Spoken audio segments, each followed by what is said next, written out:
Ladies and gentlemen, welcome back to Group Chat.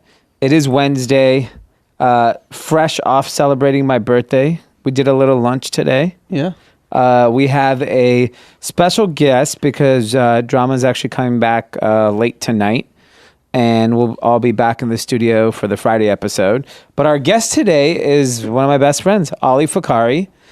Someone I grew up with since elementary. We went to the same elementary, Balboa Elementary in the Valley, Porter Middle School, horrendous school in the Valley that we went to. PMS was our initials.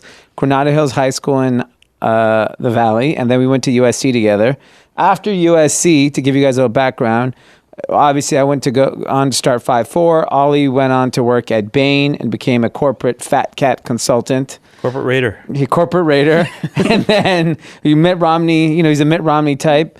And then went on to Harvard Business School, where you fleeced Bain to pay for it, didn't you? I wouldn't use the word fleeced, but they were happy to let me go. And then, because after you came back, you left. Yeah, he did his 2 years. Yeah. Gotta have a 2-year commitment. That was an amazing place. And now you started your own consulting firm. You're on your own. You have a variety of high-profile clients.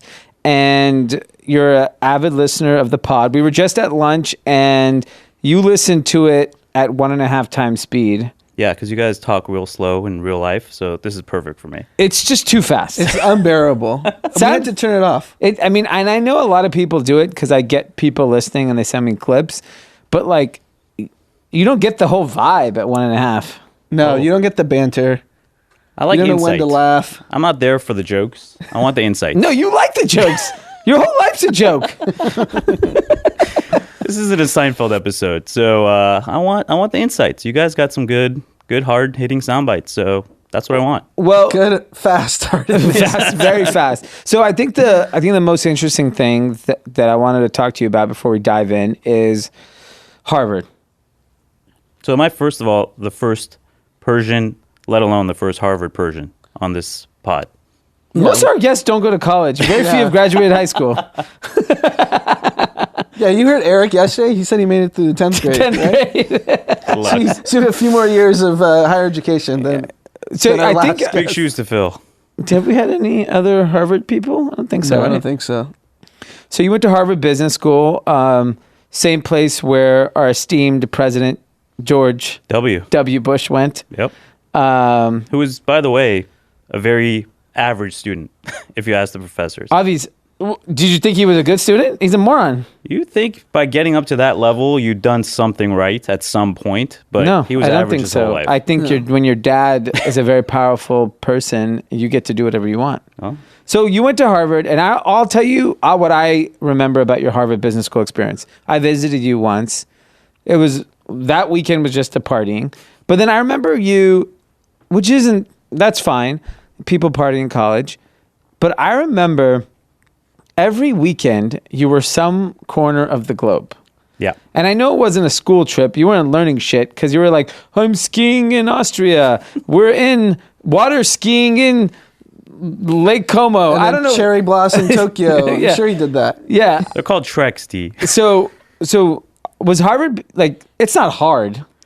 It's hard to get in. That's the key thing. Okay, yeah. It's very hard to get in. Once you're in, it's not meant to be a rigorous academic exercise. Do they encourage vacation? Is that part of the culture? Yes. So you are there. You are there. To vacation. Absolutely. You are there to meet people, to expand your horizons. That's what they tell you. It's meant to be a transformational experience. That's exactly what they say. So here's my take on, we obviously all know a lot of people who went to Harvard Business School. Incredible networking. Yep. The classes are all successful for the most part. Yep. Everyone goes on to do like great things in finance, politics, business, you name it. Yeah.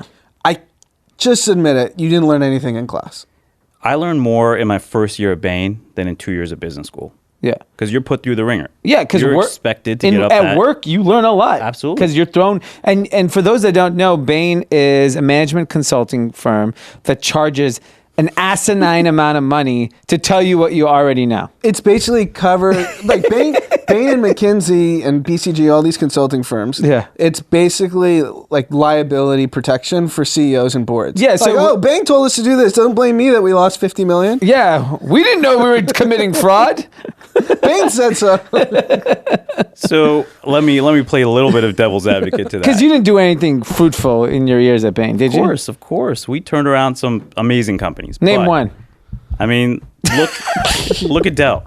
Dell Computers is one of the most successful tech stories before the internet bubble, before, software became the big thing. But in that time, hardware was it. And Michael Dell reached out to Bain and he said, listen, we need some help. We need some guys who actually know what they're doing. And of course, it's insurance. I think Anand's right. Like, you need that ability to have someone accountable other than just the C-suite. So it happens, but you're right. They charge asinine fees. They certainly come in and tell you what's happening. It's not like their insights are brand new. A lot of them are new strategies that you can take, but it's up to the board to actually make those things happen. It's up to the company to operate it. So Bain doesn't actually go in and tell the senior team what to do. They give them advice so that they can make the best decision. Because I'll tell you this, people that work at Bain or McKinsey or BCG and then go on to these Harvard, Stanford, you guys are all smart. That is not the problem. It's that these firms actually, in my opinion, don't provide any real value to the company, or unless the company just chooses to ignore it completely, which I don't know what. I'm sure each case is different, but I just see a lot of really smart people kind of spinning their wheels. I remember when you were there, you worked crazy hours, you had to travel. I mean, management consultants are always on traveling. For the most part, they're on the road Monday through Thursday, right? Basically. I remember literally driving to San Diego when I had a local client. That was considered local. Every single day. So there were weeks where you'd have to go back and forth in the same day from the Century City office all the way down to San Diego and back. So it takes it out of you, and it's certainly not easy, but why'd you quit? Because I'm sure you got a fat salary. Yeah, no, it's lucrative. There's lots of benefits. What I saw, which wasn't going to be my future, was what I was mentioning around the operations. Bain brings on people who give strategic advice, 30,000, 50,000 foot. If you're going to actually be operating a business and running a business like you guys do, you need to be on the ground. You need to be making day-to-day decisions, working with people, communicating. That's where the real business happens in my mind. And that's why I left, is to start doing that for smaller ventures, for companies that needed that same level of insight, but couldn't afford a Bain to go and help them. But I don't understand, like, how come that industry hasn't been disrupted yet? Like the management consulting industry. Because the amount those companies charge... I mean, you guys are fine dining. I've eaten a lot of great meals thanks to management consultants and investment banks. Sure. And I don't do business with any of them. I'm along for the ride. He goes, my firm's picking up the tab. I mean, I got plenty of Mr. Chow's thanks to Anand when he was at Citigroup. Yeah, the expense accounts are great because the margin's so high in these businesses, they can afford to let us spend idiots. Yeah. And then everything you spend is charged back to the client too. So all those expensive dinners are on the client. So it's not like they're paying for it out of their pocket in generosity. But I will say, you guys nailed it. It's not hard to do those things, so it can be disrupted. However, it's going to take a long time to disrupt because the brand and credibility that those firms have is hard to develop overnight. And it's not like a tech thing where you can say, all right, I'm going to develop a software that uses AI to tell me what kind of insights I should glean from this 10K. Okay, and then I want to get really quickly to end your intro on the MBA that you got from Harvard. I understand if you're going to get an MBA, might as well go to Harvard or Stanford. I clearly see the network advantage because I know a lot of your classmates, very impressive people, gonna do very impressive things. Staying with us, plenty of friends that went to Stanford. It's just it's a cut above, right? Let's say you're not going to those schools. Would you go to an MBA program? No chance. No chance, right? I mean... What are the schools? It's Harvard, Stanford, Wharton? Maybe Wharton, Kellogg. I mean, there's only a few. And those few, unless you're in those classes, like actually meeting the right people, you may not even use that time correctly. So like going to like UNLV for the MBA program is a waste of time. Yeah, so it basically, if you go to Harvard or Stanford, it's like getting past the velvet rope and you're now in a different place. You're in the society. VIP section. Yeah, you're in the VIP section where the opportunities you get are just going to be way better and bigger than anyone who's on the other side of the rope. So we were talking about it at lunch. So D literally said at his birthday lunch, which I thought was just going to be for his birthday, come on the pod. I'm like, all right. Yeah. Birthday boy, sure, whatever you want. And he said, look, that elite club is hard to get into for a reason. People like that secrecy, that cloak and dagger, that exclusivity. They don't want to give that up. That's why you have the Yellowstone clubs, and that's why you have all these things that are so incredibly hard to tap into. It's by design. So unless you fast track it somehow and come around the corner and, you know, become a billionaire on your own, which is hard to do, it's impossible to get into those places. And it's so you not, have to use that. Yeah, and MBA I think is if you're fortunate enough to get into it at Harvard or Stanford, it's how like like you came from humble background. Humble background, and you're now got put into that elite circle. You're at least in the conversation. You're in the conversation. And I think for most people in society, the only other way to do it is make a shitload of money. And the only way you can make a shitload of money is if you're in the inner circle. Yeah. So you do something shady, which also happens a lot in those inner circles. Yeah. That's interesting. Well, it's good. I mean, people ask me all the time, should they go to college? Should they go to MBA programs?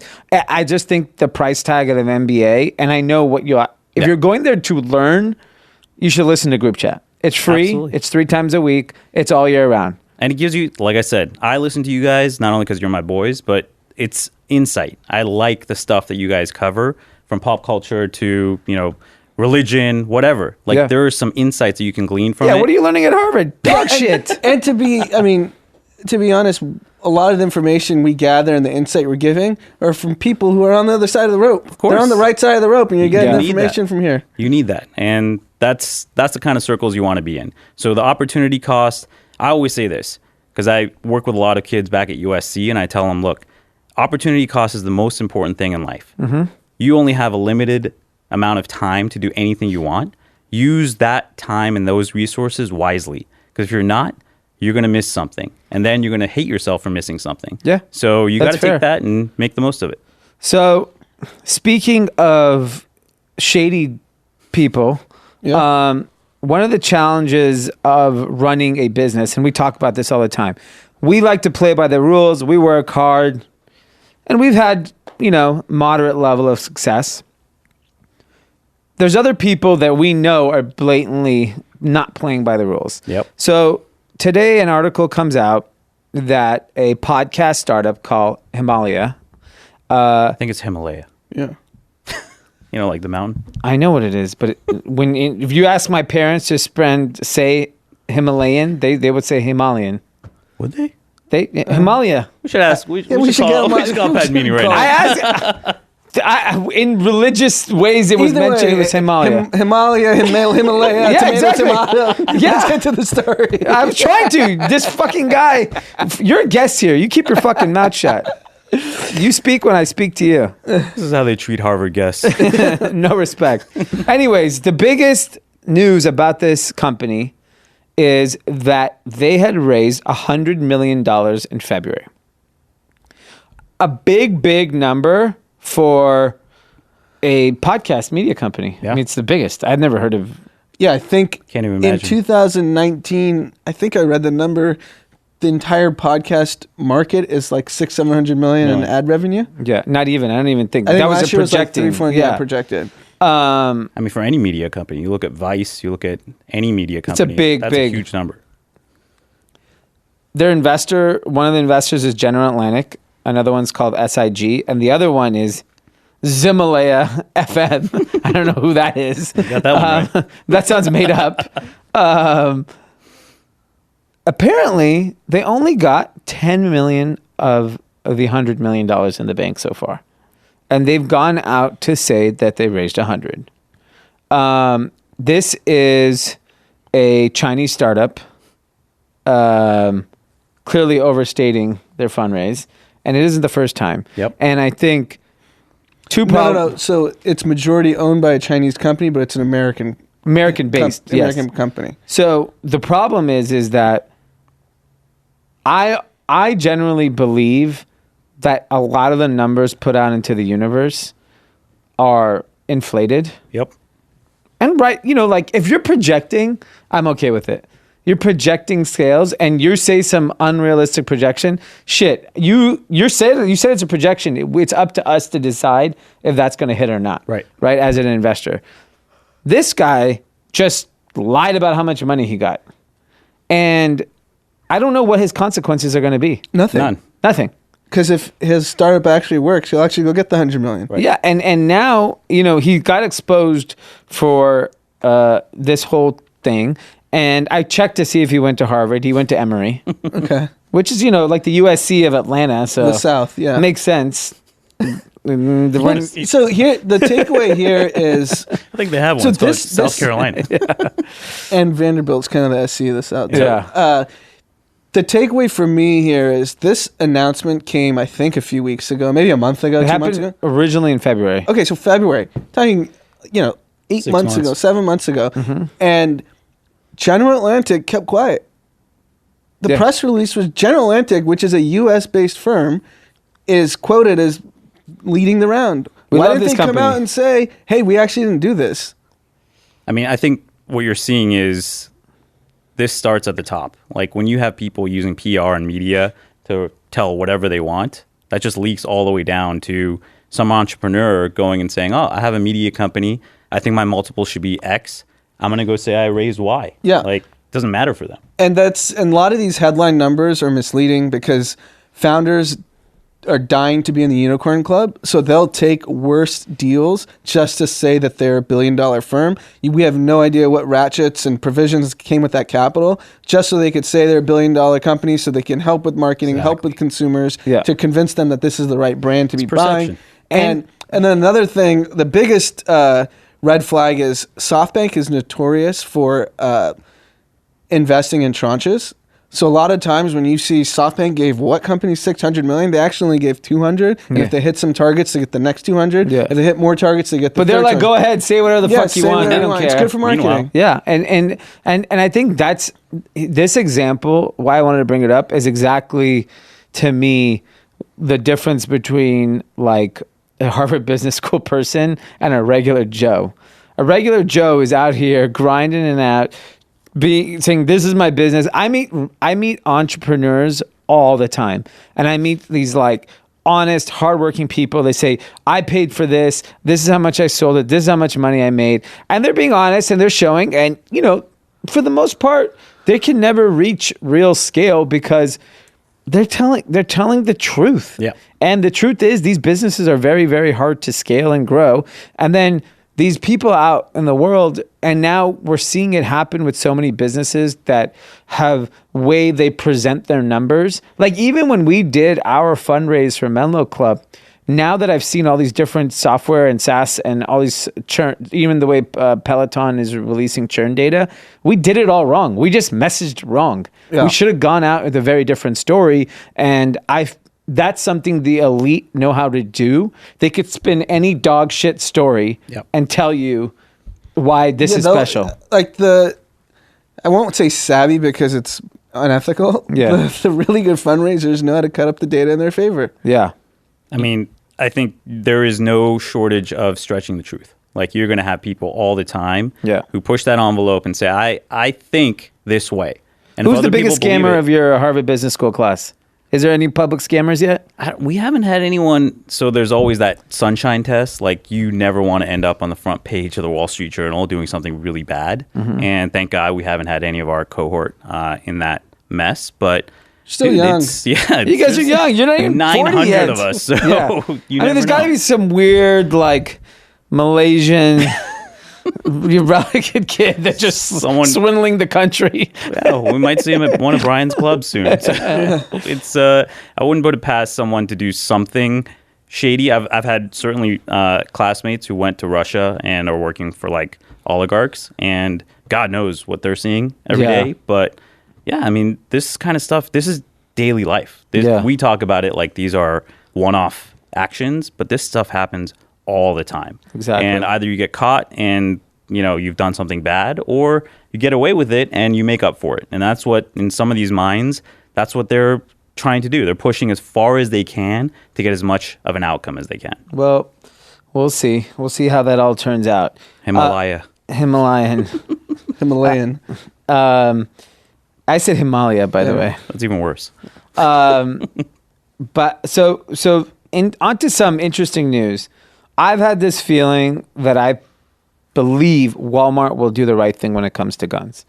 Today they had a major announcement that they are going to discontinue the sale of short barrel rifle ammo and ask customers to stop openly carrying firearms. No, we respectfully request. Respectfully request. And I thought they said handguns too. Yeah, handguns. So I think, look, this is a kind of a weak move because they at least get rid of the ammo. That's a good sign.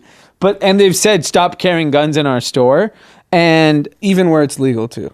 Yeah, even in states where that's an issue, and it's in the back of their mind. They know they have to ban guns. This is their first step.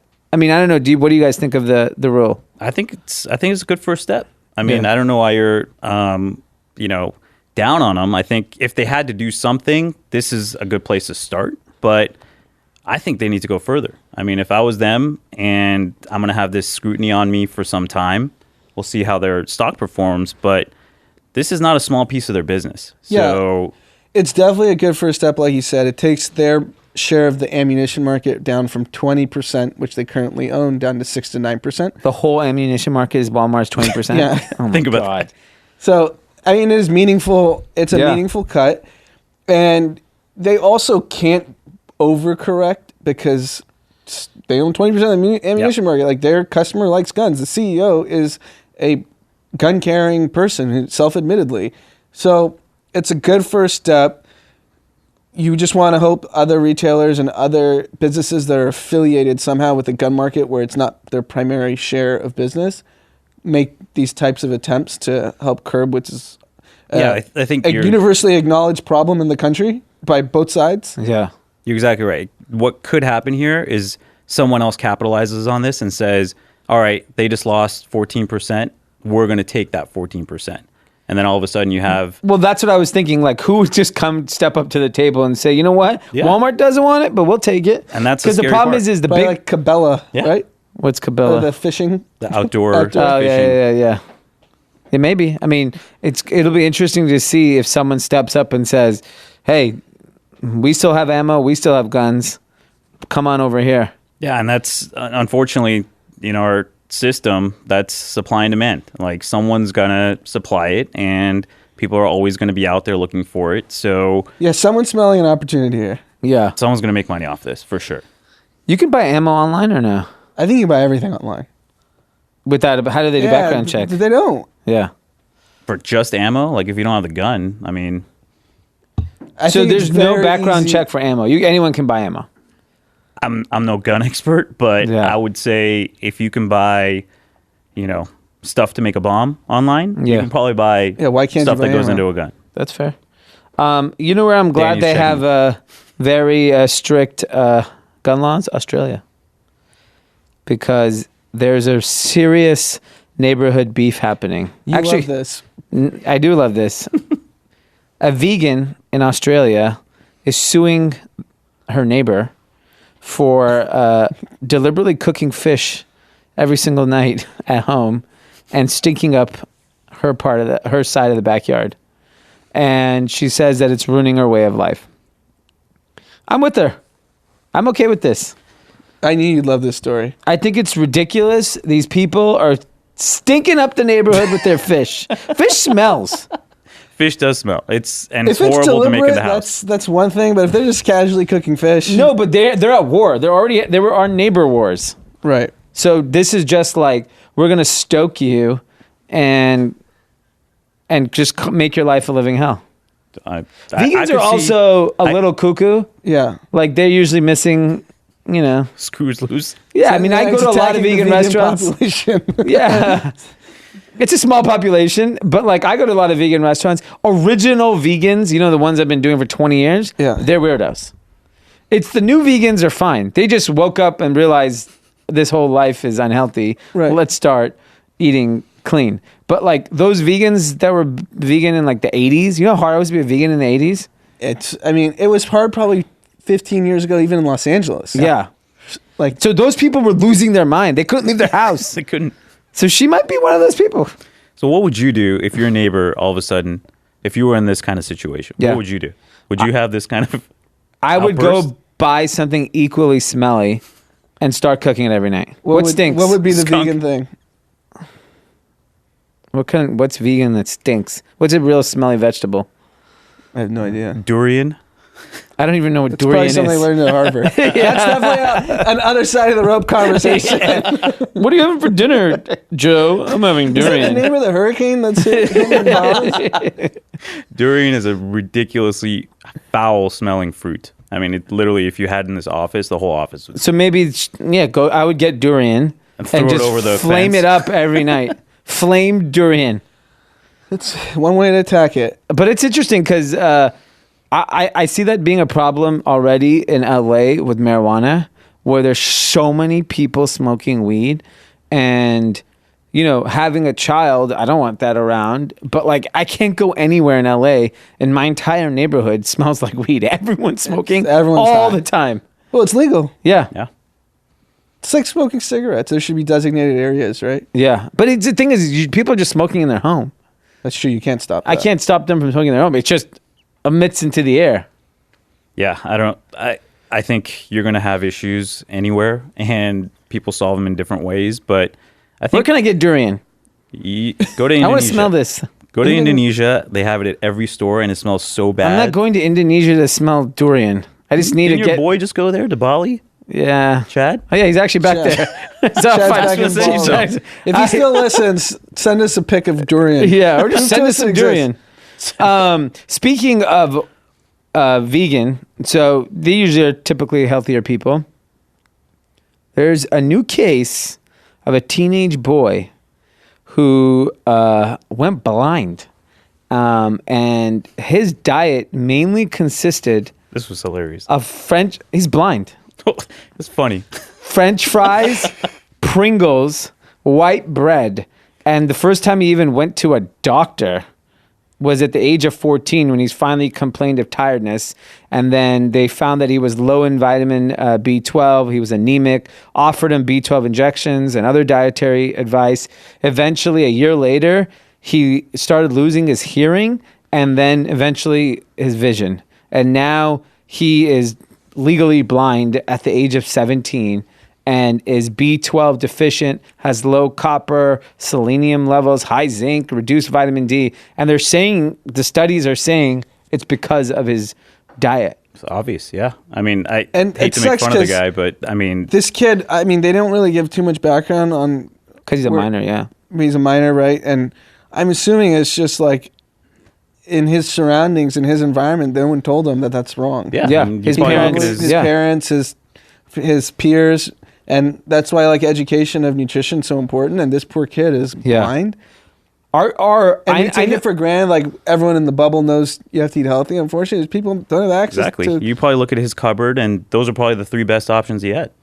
white bread, Pringles, and French fries. Yeah. Yeah. Yeah, I believe it. And I think schools, this goes back to another challenge with schools. Our kid recently started preschool, and Today, right? today, first day. Big day. And Dumb. watching, going to the orientation, going to the thing, and they had a whole section on food, how you can't, bring food from outside because other kids might be allergic. Other kids, they really control the food intake of the children, and you see how important nutrition is in these schools because they know, like, you get them on the right track at this age, they're going to be healthy the rest of their life. Yep. And there's so much of the country. Like, I'd love to go back to our school today, our elementary and junior high. I know they banned sodas. I know they banned a lot of fried snack foods. But what is the school lunch that, the kid that needs financial assistance for food? Yeah. What is that child being served today? Because, are you still serving sloppy Joe and like fried meatloaf, potatoes? Tater tots. Yeah, It's all like, the same stuff. yeah, and those chocolate chip cookies. I was eating ice cream sandwiches, chocolate chip cookies, and they were cherry like Coke. 10 cents. Yeah. Yeah. They made it cheap for a reason. Yeah, and so I'm just curious has that been updated in public schools? I obviously don't know at like the elementary, junior high, high school level. Like, what are public school? I would love to. We know a lot of teachers that listen. Love to hear what is the dietary kind of. Did you see the video of that high school in Texas that had every single fast food restaurant in the high school cafeteria? Not just Public available. school? It was a public school in Texas. I forget which school it was, but you see it lined up. It was like Subway, Pizza Hut, Taco Bell in the school. This isn't like you have to leave the campus. So when we all went to the same schools growing up, we ate like shit. Yeah. We ate all the fried stuff, chips, cookies, ice cream, sodas, Brownies. everything. Whatever. We did it all. But our generation was so active. Like, we would go play 6 hours of tennis, 3 hours of basketball. Is that the reason why none of us actually It at least got affected staved off negatively when some we were of so it. young? I also think we went to like I'll give you an example. I used to drink 3 to 6 sodas a day. Okay, minimum. Plus my Oreos. Look at Pete.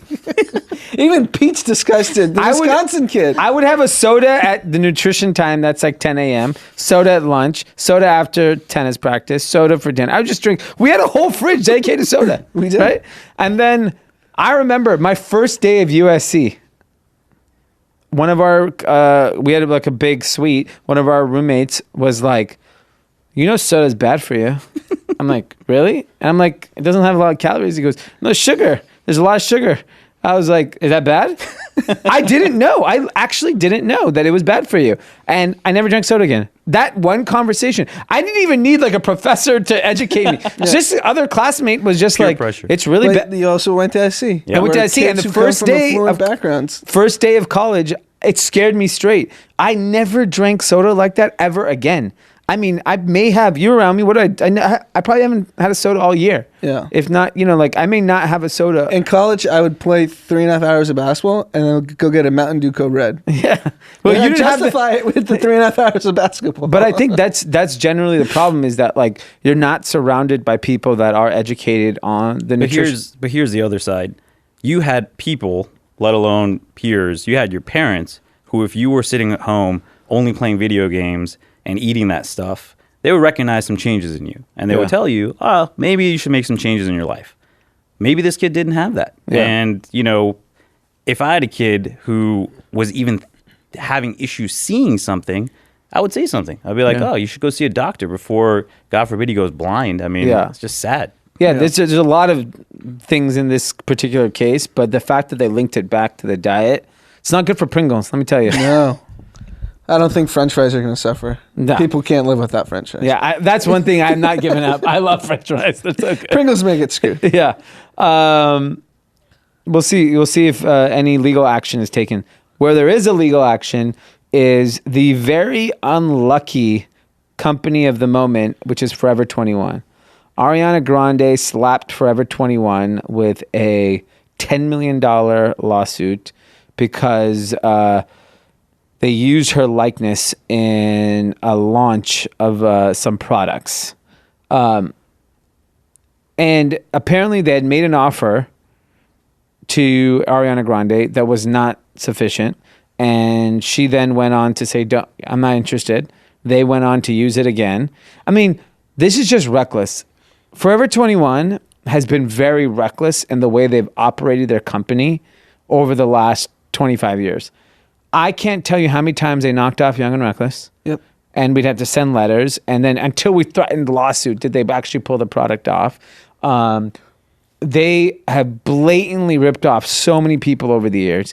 You know, in the fast fashion space, there was always this like unwritten rule. These people were so reckless that they would just copy. And I feel like Zara and H&M have done a decent job of cleaning that up and respecting the creative process. They're obviously still copying styles, but these guys would copy like the damn trademark. But here's the thing. It's a cheap option for them because what they settle with us all those times, it was meaningless dollars. But I think that whole notion of the reason how you operate is now coming to haunt them.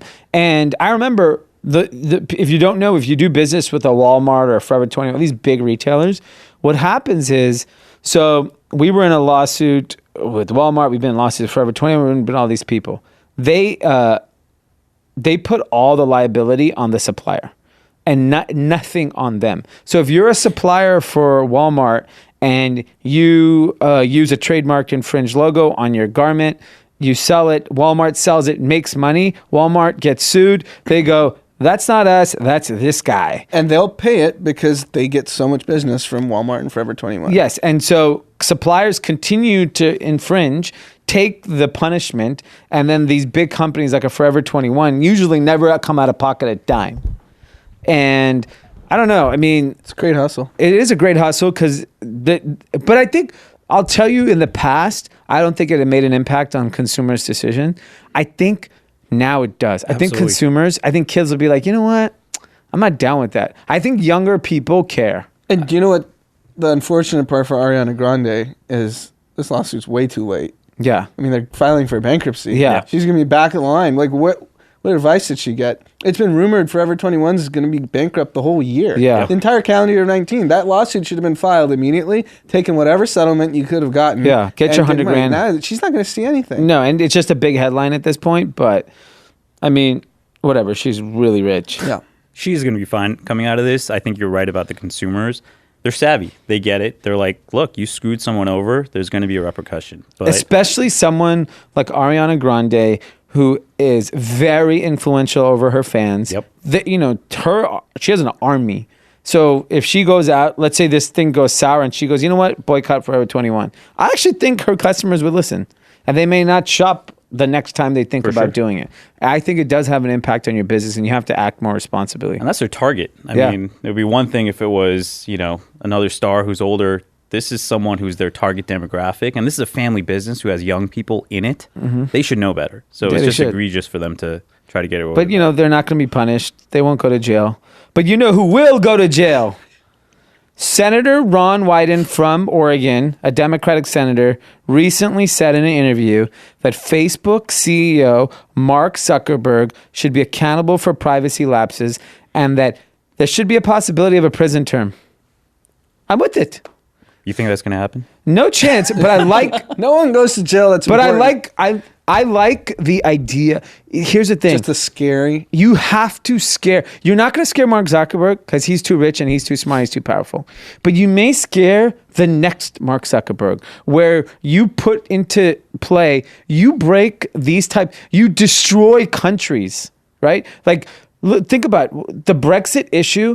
It is tearing apart a part of the world. Even today, there was a vote to undermine the current Prime Minister, Boris Johnson, that will potentially kill Brexit now. Yep. Right? And so this country has been in limbo for the last couple of years because someone exploited Facebook for their benefit.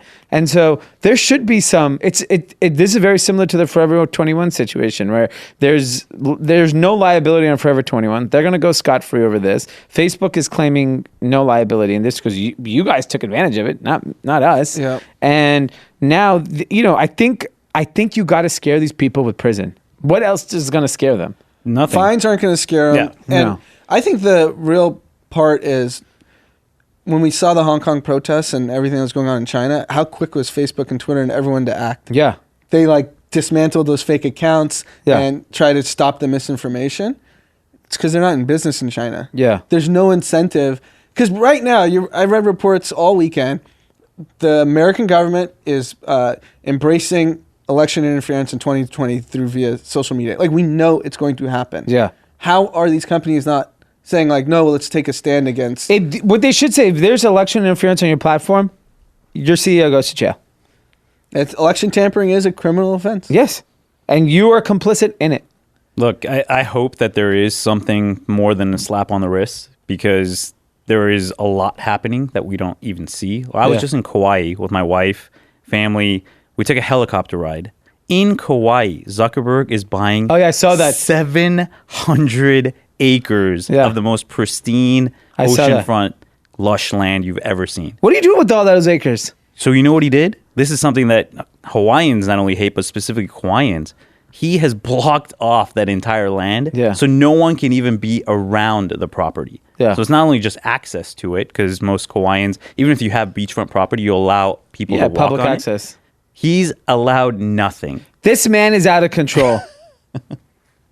It's stealing islands, interfering with elections. And he doesn't care. Why is every rich guy has to buy an island and block public access? I feel like that story's been rinse and repeat. Why don't you buy your own island? Away from everyone. Yes. Why do you want to be in Kauai? You don't want to hang out with the locals.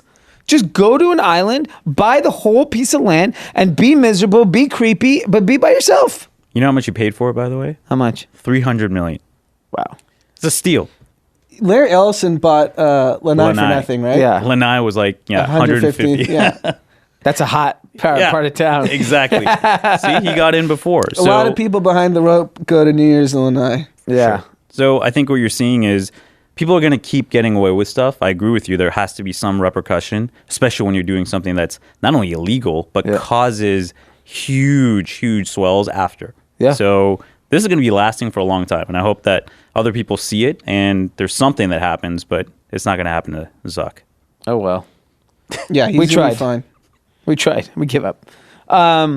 So Softbank, who we talk about all the time, mega investor in a lot of high-profile technology companies and startups, they're officially underwater on their Uber investment. A lot of it comes from some early stock buying from existing investors and employees that wanted out. And they bought the stock off those people at $48.77 a share. Today, the stock closed at $30.70, a record low. The market cap is in the almost $50 billion. You can now invest in Uber sharper than SoftBank and look potentially smarter. Because if you believe in Uber, this is the time to buy, right? Yep. Yeah, so Uber, I think peak valuation was 2015, where they were hovering around 80 billion. Yeah. That's 4 years ago. It's a lot of destruction in value. They've lost, what is that? 40 billion. Almost Yeah. half. Almost, that's crazy. And SoftBank has invested so many times in Uber, but the majority of it came when they bought out employees back a few years ago, which is that tranche is officially underwater too. And SoftBank is basically indexed around the world in ride sharing. So if ride sharing doesn't work economically, it's a big hit to take. Yeah. They're in everything. And DD. Lyft also hit a record low today. And so you have two, I mean, we know ride sharing. What I'm trying to understand, what I've been thinking about if I were to invest in these companies. So is this just a fumbled IPO, similar to a Facebook situation where Facebook out of the gate tanked because people didn't fundamentally understand it? Even Amazon took years to right size to what we have today. Mm-hmm. And maybe these companies are misunderstood or they were overvalued when they came out. And now, like, I don't see a world where Uber goes out of business. I do see a world where the value drops so much that some big company buys it, like your Googles, or if it gets cheap enough, they'll be like, why not? Yeah. So we actually got criticized by a very close friend who's an Uber investor that we don't bash. Lyft as much as Uber. I'm bashing Lyft now. And I made it clear it's not because we invest in Lyft. I think both unit economics just don't work right now. Yeah. And the conversation we had was basically, like, my point was, my ride right now for 2 miles shouldn't be $5. It should be like 13. Right? $13? No, if you're going to make money. If the ride is actually going to be profitable. I would never take it if it was 13. Sure. But my point is, I think Uber rides are generally about 35 to 40% under market, which is why there's so much traction. Yeah. And the counter is, they'll eventually just start raising the prices and we'll be hooked. I think the customer is way more price sensitive. It's not like Amazon where they could keep raising Prime because you're deriving so much value in buying your consumable goods. But if Uber, but the way that Uber could potentially give you value, unlike a Lyft that I don't think can, because if I'm investing today, I would invest in Uber over a Lyft because Uber, forget the economics. Uber has all the transportation, your Eats. They have Eats, and they seem to be innovating and trying way more things than where Lyft is focused completely on domestic ride sharing and trying to figure it out. And the reality is that's the most commoditized thing that both companies do. Mm-hmm. The real innovation is going to come is what's next. Because I don't know if these businesses even make sense. But like if Uber, like I do the drive pass thing where it's like a flat fee to my house and back. It's $5.99 each way, and I pay $25 a month. Yeah. Okay, which and that's worked out for me because in the morning it's surge pricing. So it's like $14 to get here. And I would never pay $14 to get here. But I think you figured out a way to gamify it in such a way that it works for you. Yeah. I don't know if structurally that will ever work. I think they have to figure out the economics in such a way now where it can actually make money for them. Because if they don't, but they have no pressure. No, but once 4, 5, once 6 the years capital before, markets dry up for them, Exactly. like if we actually do hit a severe recession, that exactly, where are they going to get the funding? yeah, who's going to fund it? Google. I mean, Google could, but at what valuation? Is Yeah, it 15 billion? Is it 18 billion? Yeah, Is it maybe if it got 20? cut in half, they'd come in and scoop it up. I have this weird feeling that if Uber like collapses, like gets halved from here, that they have to bring Travis back. And he's the Steve Jobs. That- And to what you were trying to, your point earlier, at this point, I think Uber's innovation has been stifled since Travis. Yeah. Since Travis has been out of the company, what have they done? Innovate. They let scooters just come Yeah. in front of their Yeah. face and they didn't control that. Like, how did they not control scooters? Yeah. Even though that economics of scooter business could be argued forever, but Right. that was right in front of their face, and Yeah. they allowed an ex-employee. That Travis would never allowed that. Yeah. I actually think in the position Uber's in today, you need someone like Travis. Yeah, because now it's going to take serious innovation to get to the next. And it's because the guy they hired was a guy that was a great public market CEO, friendly face. But that person is great either when you want to go public and you just need to look pretty, or your company is massive and you're just crushing it and you just need someone to smile and shake hands and kiss babies. This company is fighting for survival. Yeah. Ian, same as Lyft. Same as Lyft, yeah. And same as all those other companies that are going to come out in that market. And you need ruthless, will try And you anything. need like big balls and Yeah. big ideas that like, whoa, you know. Yeah. Well, that's what Uber was known for, right? Yeah. From the beginning, they were known for stepping into Congress people's rooms and telling them what to do. Yeah. Right? It wasn't lobbyists. Yeah. They were their Well, top that's the problem people. is that there's a fine line between that and like unethical. And Of course. Like, Well, that's how we started the conversation, like- right? It's like the two ends of the spectrum. Which evil do you want? Do you want Yeah. the evil genius who's going to potentially blow everything up? Or do you want someone who's just willing to go out there to make a buck regardless of who it hurts? Yeah, because Uber was criticized for years for entering China and staying in China. They burned billions of dollars, but they traded it for a quarter of Didi, which controls Uber ride sharing in China. That's probably a good trade, but only someone like Travis would have had the balls to do that. For sure. Yeah. Dara, I don't see Dara doing that kind of crazy. I don't think that's why they hired him. And borderline. no, he's been Well, for instructed sure. to not do that. Yeah. and Instructed at this to right point, the ship. you'll be fighting for survival, like you said, if they don't do that. I think, yeah, and I think what will happen is if the stock is going down now when the markets are still kind of stable, then when the stock really gets clobbered, they're going to be like, Travis, what are you up to? Do you really need those kitchens? Let's just get back to work and let's make some real money. Because like he can really if I was the biggest investor in Uber, I'd be having like, can you calm the fuck down? Chill the fuck out. Just don't do press. Don't talk to people. We'll put a team around you, but we need you back in the building. I mean, there are a lot of things that people say negatively about Travis. He's brilliant. Yeah, Of course. I agree. He's And a he was willing- revolutionary. Yeah, He's I an just think he absolute just needs to revolutionary. restructure the way he operates. He just can't be in the mix of people. He needs to operate his own silo, and he has like a person that communicates that message to the company. I or wouldn't be to surprised investors. if there are still people like that around, because that culture was so invasive when he was there that I'm sure even under Dara, there are some people who are still willing to go look under, Lyft's skirt and say, all right, what can we steal now? Or Yeah. what is Google doing in Yeah. automated driving that we can steal? Like, there is stuff that's going to be happening. Yeah, I just think. I think at this point in 2019, the company was started in 2008. Yeah. Anyone who had the Travis DNA within the firm, in my opinion, is long gone. Yeah. sure. I think they made their money, and Travis is gone, so there was no reason. I think if he had stayed, you would have loyalists that were like, I'm on this mission with Travis. Yeah. Because there's people in Uber that believed in Travis, not Uber. For sure. Yeah. Right? It was a cultural, and that's why the company had its issues then too. So yeah, it'll be fun to see. So another startup that's just on fire recently is TikTok, and the NFL announced today that they are doing a multi-year partnership with TikTok in hopes to encourage and engage young users. I don't know what the hell they're going to do on this thing. Is it like 7 seconds of dancing touchdown? Like what? Like So did you watch the first release of the video? no, what is it? It was like all the stars doing the "We Ready." That was the first TikTok. So I don't know why you need to go to TikTok and announce a partnership. Launch a fucking page and start posting content.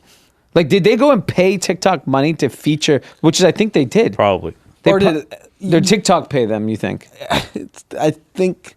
I mean, if I'm the NFL and I see something like this coming up, I'm like, I need young fans. I'm willing to do what it takes. Here's some money. What is it? What do they care? From a marketing standpoint, it's just another platform for them. Yeah, I get that. I just think in any other case, the rights to the NFL, you have to pay. Sure. Yeah. So does TikTok really care about the NFL? I don't think so. Well, They TikTok see it as a has media been, play. Well, so it's mutually beneficial in a sense. Is TikTok's trying to stay in the U.S. with engaged users, and the NFL is trying to figure out how to tap the youth.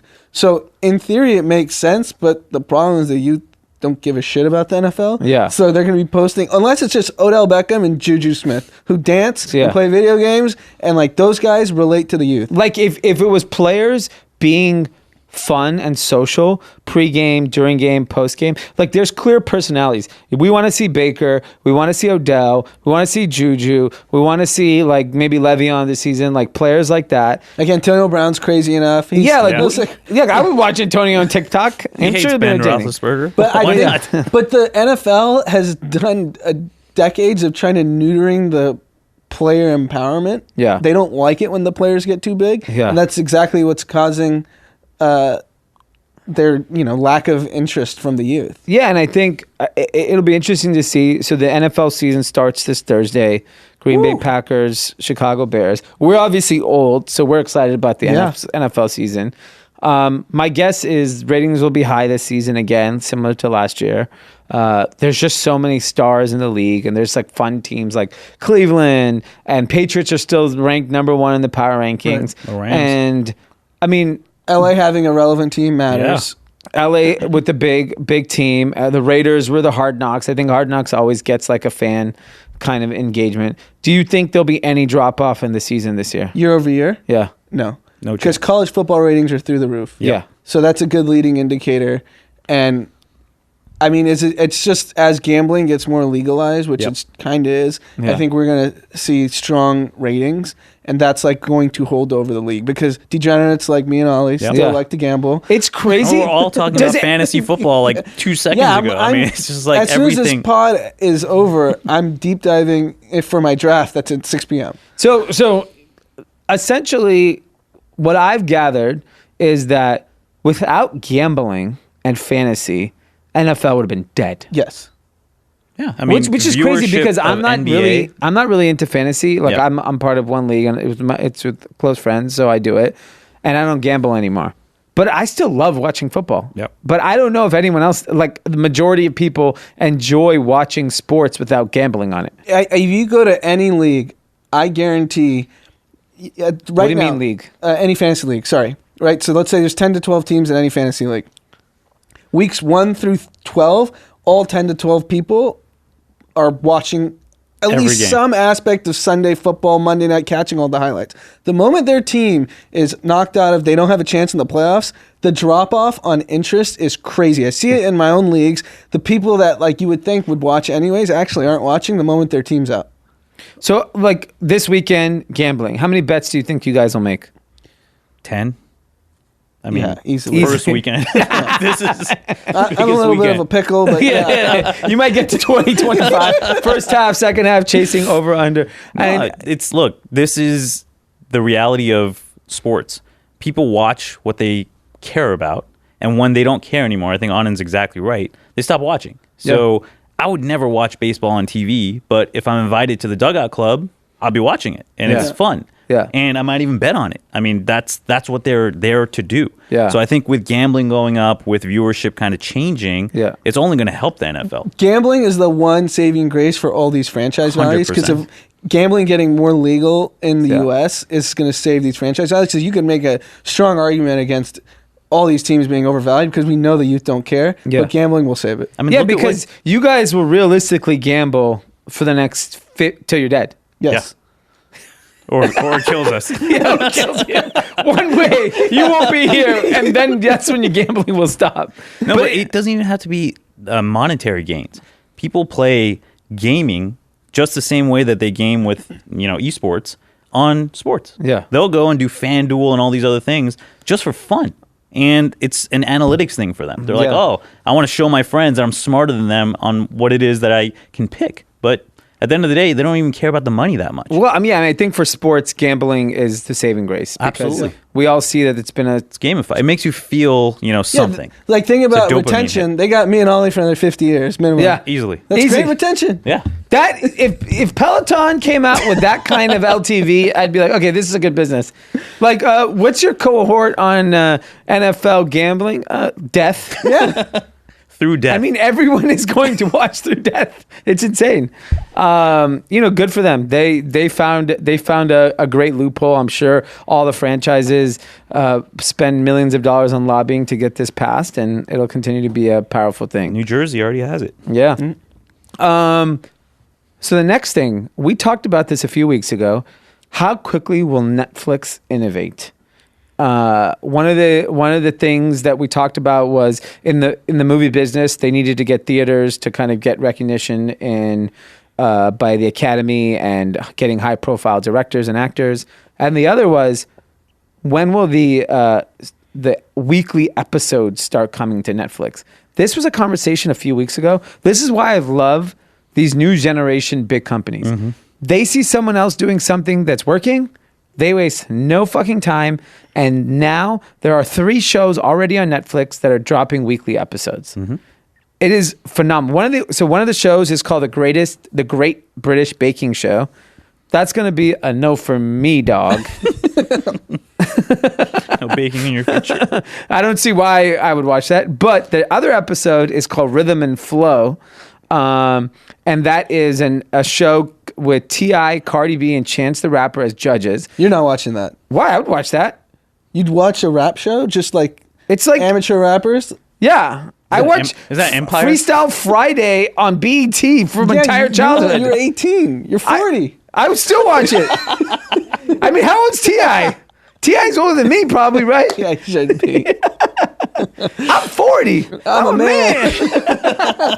Only college gambling degenerates get that reference. Yeah, only people who watch college football know what that is. But they're going to drop 4 episodes at a time. So I think this is great. I think Netflix just going to... I think people keep counting Netflix out. I think they're going to move fast and change. If things aren't working, they're going to fix. Absolutely. They have not only the wherewithal to do it, but they know where to make those bets. Yeah. I mean, every hot producer, director, actor wants to be on Netflix. So they're going to do what it takes. It's a miniseries? Cool. It's a full-length feature? Cool. Yeah. It's 2 hours? I'm in it. Yeah. Like, And they don't care. There has to be a mix of some shows are meant to be binged. Some Exactly. shows should come weekly. Yeah. The only way you create big moments is actually both. Like when Stranger Things drops, it's dominating the conversation for a month, right? Yep. Everyone's binging it. Yeah. And then you need to have the opposite side where people are like, any like show that there's actually discussion among like crazy fans should be weekly so that everyone can debate what the fuck happened. Yeah. And move on to the next week. Yeah, because like the Game of Thrones, I would look at podcast charts. So many people had podcasts just discussing Game of Thrones. Yep. They Yeah. were top of the list. Yeah. Harvard had one. Harvard? Yeah. I mean, they have nothing to do there. They literally would sit around transformation. and talk about like analyzing what happened per episode, Yeah. whether or not it made strategic sense. Like how the battles would actually work out differently if they made certain decision. Nerds. Well, okay, on to a little more pop culture conversation. Justin Bieber on Instagram posted yesterday this long message talking about his battle with drug abuse, his challenges of being a child star, depression, how he was fighting with his friends, how he grew up with his family and the environment that he grew up in, and his relationship with his parents. It was weird. So then it just ended saying he's married and he's happy, and some reference to Jesus, and that he just said on his caption, "Please read this." I didn't understand how we kind of all brought it back and why he posted it. With Justin Bieber, I know that becoming the most famous person in the world at age 13 is not easy. Yep. We saw it happen to Michael Jackson. We saw it happen to a lot of child stars. That transformation, and then he never got any smaller. He's bigger than ever. And I know that's probably so hard on his life. I don't know what he is trying to say here. Is it just letting people know that he's going through something, or that he's happy and I went through a lot of shit? I was confused by the post. I was confused too, but I think what he's probably doing is maybe it's in an effort to bring awareness that people do have mental issues and deal with. Everyone's life is complicated in its own way, and he's just explaining how his is. And Bieber's just been a guy that sadly I've just felt bad for a while now, because I don't think anyone could go through his life from age 13 to 21 and come out of it normal. No, it's impossible. It's virtually impossible. He's the most famous guy. Money's irrelevant. Everyone's kissing up to you. You're effectively a zoo animal. I mean, even in Beverly Hills, where the most famous people frequent on a daily basis, I remember when we saw Justin Bieber at the Montage, I think we were all there. It was like a spectacle. Oh, yeah. People were lined up. There are only a handful of celebrities in the history of this world that would attract that kind of chaos. And that's in Beverly Hills. Yeah. What the hell is going on if he steps out to any other city? Yeah. Chaos. Yeah. And that's why like that. That's why I think, he's married now to Haley Baldwin. Haley Bieber. I'm curious to see if they have children. I wonder if that changes him. Yeah.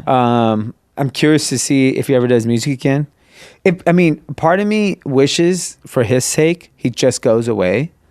And I understand the attention probably he still craves, but if he could go away and come back in 5 years as just an adult and hey, I'm Justin. I'm just this dude that was really famous when I was a kid, and now I'm coming back. He's so talented musically. Right. He's a very talented. He's got a fan base that is never going to leave him. Yeah. They're going to listen to Bieber. And he's just he's just ingrained in pop culture, because regardless of age, everyone, and regardless if they listen to any of his music, everyone knows who Justin Bieber is. Yes. Ages is 5 to 80. I still think he's probably the biggest pop star in the world. Biggest star in the world. But you also have to see that these guys have huge teams of people behind them who will not allow what you're describing to happen.